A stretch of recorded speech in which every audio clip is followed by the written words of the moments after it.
আফ্রিকার দেশ সুদান আবারও কেঁপে উঠেছে রক্ত ঝরানোর সহিংসতায়। সাউথ কর্দোফান রাজ্যের কালোগি এলাকায় আধা সামরিক বাহিনী র্যাপিড সাপোর্ট ফোর্সেস আরএসএস এর হামলায় নিহতের সংখ্যা বেড়ে দাঁড়িয়েছে অন্তত ১১৪ জনে। এর মধ্যে ৪৬ জনই শিশু। স্থানীয় কর্মকর্তারা নিশ্চিত করেছেন এই মর্মান্তিক ঘটনার তথ্য। গত বৃহস্পতিবার প্রথম হামলাটি চালানো হয় একটি কিন্ডারগার্টেনের উপর। আরএসএফ এর আক্রমণে নিহত ও আহতরা যখন ছড়িয়ে ছিটিয়ে পড়েন, তখন উদ্ধার কাজে ছুটে আসা বেসামরিক মানুষদের ওপরও দ্বিতীয় দফা হামলা চালানো হয়। সুদানিজ আর্মড ফোর্সেস দুটো সূত্র জানিয়েছে, হামলার পর শহরের হাসপাতাল ও একটি সরকারি ভবনেও বোমা নিক্ষেপ করা হয়েছে।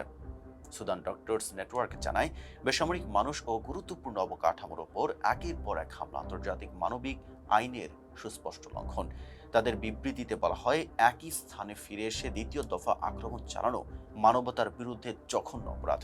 ইউনিসেফের সুদান প্রতিনিধি শেলডন উইথ ঘটনাকে শিশু অধিকারের ভয়াবহ লঙ্ঘন বলে মন্তব্য করেছেন।